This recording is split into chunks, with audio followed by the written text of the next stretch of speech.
मेरी उम्मत पर झपट पड़ेंगी जैसा भूखा बर्तन पे झपटता है। ये सबके टारगेट हम ही बने हुए हैं आज।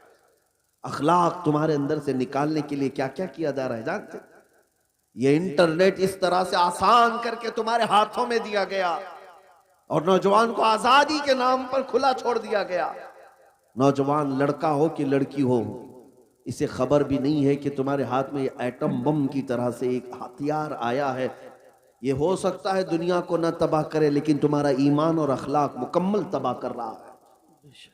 एक दो नहीं, सैकड़ों नौजवानों के मैसेज मेरे पास है जिन्होंने 25 से 30 साल के बीच में ही अपनी जवानी बर्बाद कर ली। क्या करते क्या थे?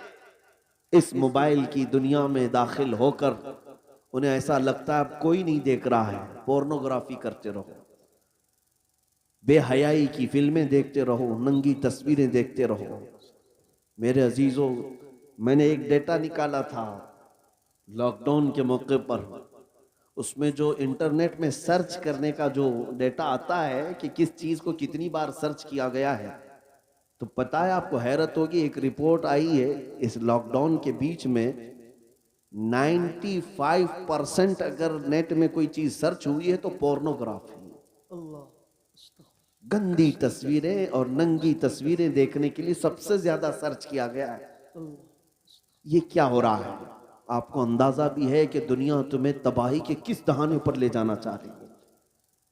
मैं आज ये बातें खुलकर इसलिए अर्ज कर रहा हूं कि अगर आज तुम बेदार नहीं हुए, कल तुम्हारे आने वाले बच्चे ये ना पूछे कि मोहम्मद किसका नाम था। मुआज़ल्लाह रब्बिल आलमीन। कुरान क्या चीज है?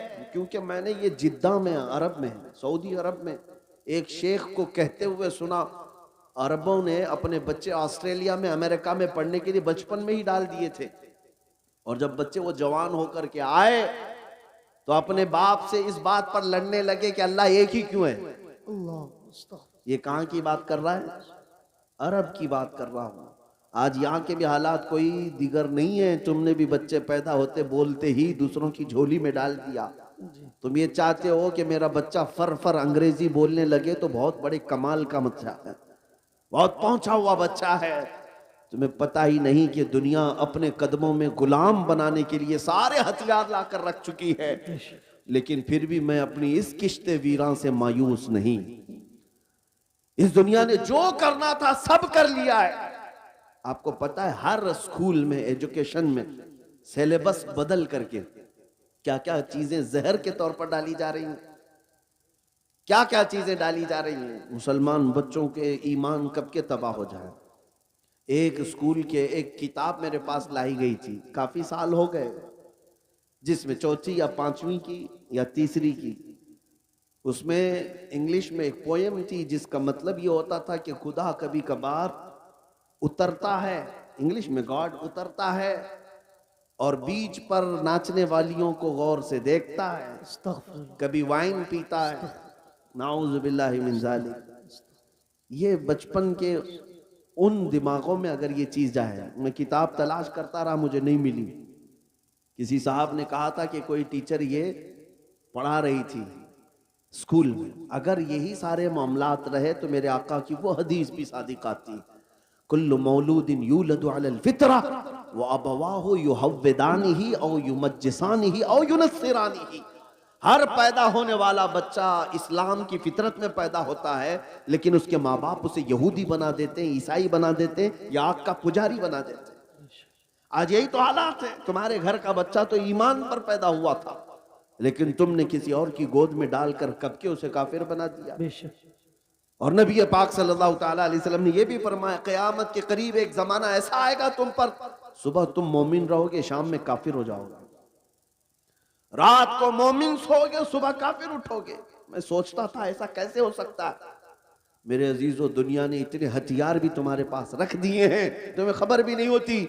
तुम गाने सुनते सुनते सो रहे होते हो, कई कुफरिया कलमात उसमें आते हैं। रात को तो ईमान वाले थे, सुबह सुन करके काफिर हो चुके।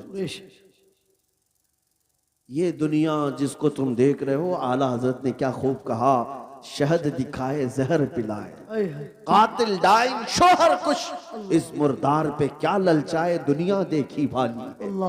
ऐ नौजवानों याद रखना, एक वक्त आएगा जब हम सबको इस दुनिया को तर्क करके जाना है। इस बात का यकीन रखो कि हमारी सांसें रुकने वाली हैं, एक दिन हमें बांध करके ले जाया जाएगा। आज तुम मस्जिद में बुलाने के बावजूद नहीं आते, कल तुम्हारा कफन बांधकर, रस्सियां बांधकर इमाम के सामने लाकर रख दिया जाएगा। जिंदगी भर नहीं पड़ता था, लेकिन अब इमाम तुम पर पड़ेगा। और फिर जाओगे, किस सफर पे जाओगे बताओ, कहां जाओगे? कोई ऐसी जगह तुमने ढूंढ रखी है तो मैं तुमसे फिर बात नहीं करूंगा कि मरने के बाद मैंने एक सेफ जगह देखी है तुम्हारे पास? तुम्हें पता है जाना तो वही है जहां सब पहले वाले भी गए, बड़े बड़े वक्त के पहलवान, बड़े बड़े मालदार जहां गए, जिनके पास पैसों की रेल पेल ऐसी थी कि वो घर बैठे जो चाहते हासिल हो जाता, घर बैठे। तुम्हें पता है सिकंदर आजम एक बादशाह, दारा नाम का एक बादशाह, जब वो मर रहा था तो उसने एक वसीयत की थी, आधी दुनिया पर उसने हुकूमत की। अपने चाहने वालों से कहा कि जब मैं मरूं तो मुझे पूरा दफन करना, लेकिन मेरे दोनों हाथ ऊपर रखना, कब्र में इसको दफन मत करना। लोगों ने पूछा ऐसा क्यों? कहा ताकि दुनिया बार बार मेरे कब्र के पास आकर देखे, आधी दुनिया फतह करने वाला भी जमीन पर खाली हाथ सोया हुआ है, कुछ नहीं है इसके पास। हमारे कफन भी जो बांधे जाते हैं ना, एक जेब भी नहीं रखी जाती, रखी जाती है ना। हम अपनी मैयतों के सिराने एक सिक्का रखते हैं ना एक नोट रखते हैं। तुम्हें पता है हम उस दुनिया के सफर पर जा रहे हैं जहां पैसा काम नहीं आएगा, जहां दौलत काम नहीं आएगी, न फरिश्ते रिश्वत लेंगे, न बारगाह इलाही में किसी और तरीके की कोई गुंजाइश तुम्हारे लिए निकल जाएगी दुनियावी एतबार से। अजीजान गिरामी वकार, जब हमें पता है कि हमें उधर ही जाना है, तो इसलिए आज हजरत अनस रदी अल्लाह ताला अन्हु की हदीस मैं सुनाता हूं। हजरत अनस कहते हैं इस हदीस से ज्यादा मुझे किसी और से खुशी ही नहीं हुई थी। क्या है वह हदीस?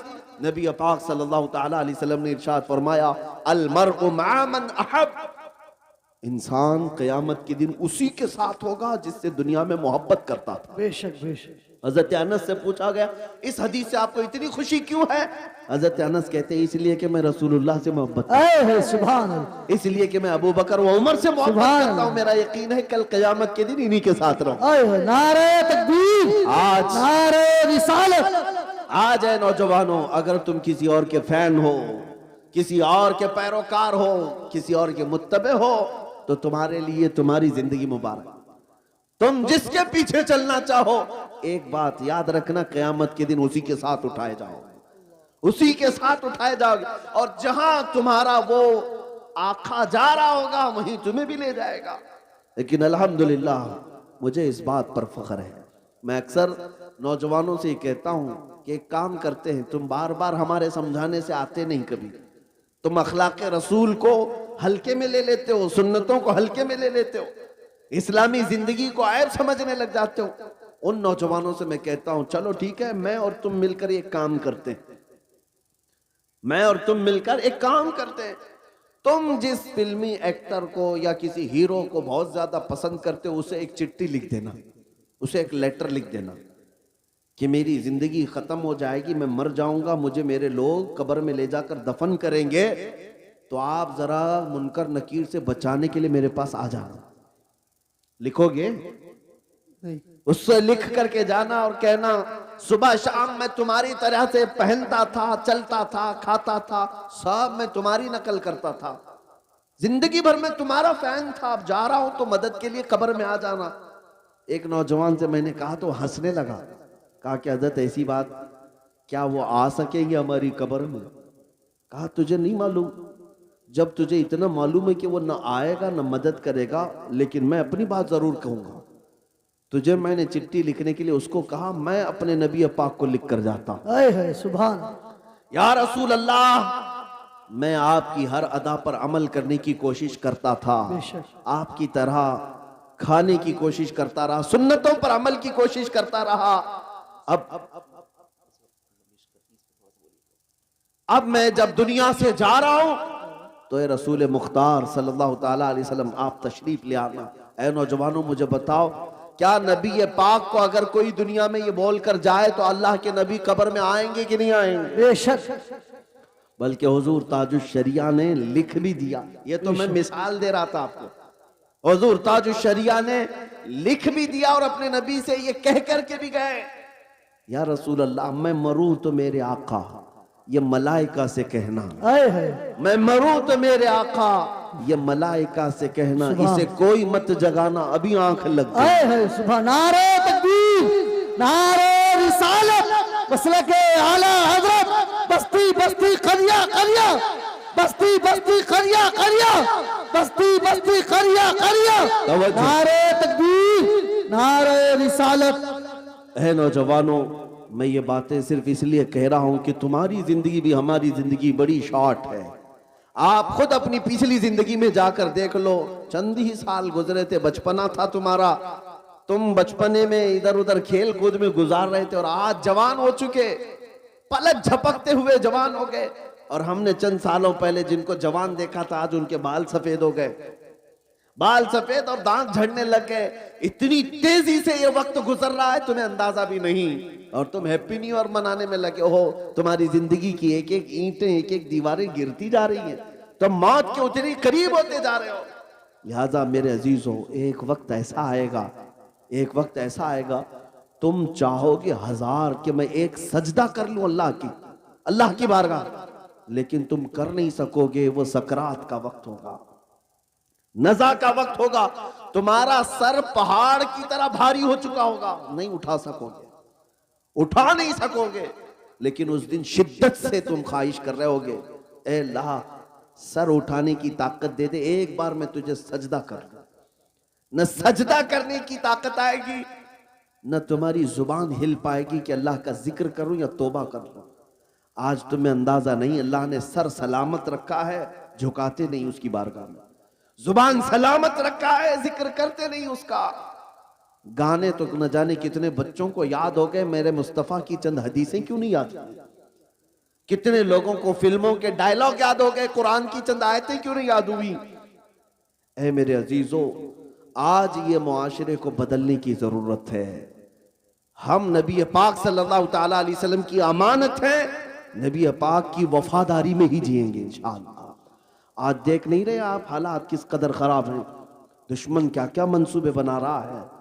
वो तुम्हारी न दाढ़ी को पसंद कर रहा है, न तुम्हारी टोपी को, न तुम्हारे मस्जिदों के मीनार को, न तुम्हारी नमाजों को, न तुम्हारे मेहराब को, न तुम्हारे कुरान को, किसी चीज को पसंद करने को तैयार नहीं। वैसे भी ये जला हुआ दुश्मन, इसे हमारी हर चीज कुड़ती है, जलती है। ऐसे हालात में होना तो ये चाहिए था कि नौजवान खिचड़ा कमेटी, नियाज कमेटी बनाने की बजाय अखलाके मुस्तफा कमेटी बनाते। तुम जितनी आदतों से छिड़ोगे, हम अपने नबी की उतनी ही गुलामी करके दिखाएंगे। नबी पाक सल्लल्लाहु ताला अलैहि वसल्लम के अखलाक को हम ताबिंदा और रोशन करके दिखाएंगे। होना तो ये चाहिए था, अपने नबी से मोहब्बत का तकाजा ये है। उन खवातीन से भी मैं कहता हूं जो बच्चियां आज कसरत से भटकती चली गईं और गैरों के हत्थे चढ़ गईं, एक दो नहीं सैकड़ों ऐसी बच्चियां हैं जो कॉलेज की नजर हो गईं और वहां मजाजी इश्क और मोहब्बत में पागल हो गईं। उन्हें वक्ती तौर पर कुछ नौजवानों के चेहरे बहुत खूबसूरत लगने लग जाते हैं। ये शैतान है, शैतान है। हदीस पाक में है अन्नज़रतु सहमुम मिन सिहामिश शैतान, ये आंखों का जो एक बार मिलाप होता है शैतान के तीरों में से एक तीर है। औरतों को चाहिए था कि अपनी निगाहें नीची रखती, लेकिन तुम जिन नौजवानों का हाथ पकड़ करके ये समझती हो मेरी कौम छूटती है तो छूटने दो, माँ बाप का मुंह काला होता है तो काला होने दो, मेरी कौम मुझे ताने मारती है तो मारने दो, मगर मैं अपनी मोहब्बत के पीछे जाऊंगी। ये सारी बातें कहां से आ रही है? ये दुनिया हमें फिल्मों में दिखा रही है, ये सीरियल में दिखाया जा रहा है कि मोहब्बत का मतलब ये है कि सबसे लड़ाई ले लो, माँ से भी लड़ लो, बाप से भी लड़ लो, सारे मुआशरे से लड़ लड़ लो, लेकिन एक बेहयाई को तुम कर जाओ, ये दुनिया यही तो आज दिखा रही है। और बच्चे हमारे यही समझते हैं कि हमको भी ऐसा ही करना है, इसको ये समझते हैं एक जंग है, मोहब्बत की जंग लड़ रहे हैं। नादानो, ये मोहब्बत की जंग नहीं है, ये बेहयाई और नंगापन है। तुम्हें इतनी भी खबर नहीं, जिस माँ ने अपने खून जैसे दूध को तुम्हारे हलक में 2 साल तक डाला और रात रात जाग करके तुम्हारी तरबियत करती रही, वो बाप जो पूरा दिन भर तुम्हारे लिए पसीने बहाता था, और तुझे खबर भी नहीं है कितनी ईदें, कितनी ऐसे त्योहार आए जब वो अपनी खुशी छोड़कर तुम्हारे लिए लिबास लाता रहा, तुम्हारे लिए छोटे छोटे खिलौने देखता रहा। उस बाप की भी तुम्हें जरा बराबर खबर नहीं, उस माँ की भी नहीं। एक लड़की को मैंने देखा, उसका बाप हार्ट अटैक का मरीज था, हार्ट अटैक आ भी गया, जब वो बच्ची किसी और का दामन पकड़कर भाग रही और पुलिस में आकर कहती है नहीं मुझे करना है तो इसी से करना है, मेरा बाप ढोंग कर रहा है, मेरा बाप ढोंग कर रहा है। एक और लड़की वो कहती है मैंने समझाया कि बेटा अपने बाप की तो सुन ले, तेरा बाप तू अकलौती है, वो मर जाएगा। वो लड़की कहती है मर जा रहा है तो मरने तो, उनकी जिंदगी वैसी भी खत्म होने वाली है, मुझे अपनी जवानी जीने दीजिए आप। अल्लाह की पनाह, मैं वहां से हट गया। एक और खातून है, वो कहती है मैंने पूछा क्या ऐसा नजर आ गया तुझे, साल 18 गुजर रहे हैं अभी तेरे उम्र के, इतनी जल्दी क्या अच्छा लग गया। कहता है इसने, कहती है मुझे इसने 5000 का जोड़ा दिलाया, मेरे बाप ने कभी दिलाया नहीं था। तुझे पता नहीं पूरी जिंदगी उसने खून सींच सींच करके तुझे जवान किया। आज तेरी पेशानी पर तेरे बाप की कितनी उम्मीदें रखती हैं पता है। मुझे उन नौजवान लड़कियों पर तरस आता है, तुम सारे लोगों को ठुकरा करके जाती हो, लेकिन क्या तुम ये समझती हो कि अल्लाह ताला की मदद तुम्हारे साथ आएगी, अल्लाह उसके रसूल तुमसे राजी होंगे। मेरे आका सल्लल्लाहु ताला अलैहि वसल्लम ने माँ बाप की तरफ दिखा करके कहा, ऐ मुसलमानों यही तुम्हारी जन्नत भी है, यही तुम्हारी दोज़ख भी। इनको राजी करो तो जन्नत, इनसे गद्दारी करोगे तो दोज़ख है। कितने माँ और बाप बिलखते रह जाते हैं अपनी बेटियों के नाम पर। दिल्ली के एक साहब हैं, उन्होंने मुझे एक लिस्ट भेजी थी, कई वो लड़कियां हैं जो इन गैर मुस्लिमों के हत्थे चढ़ गई मोहब्बत में आकर। हुआ क्या जानते हैं, एक दो नहीं, मेरे पास उनका डेटा मौजूद है।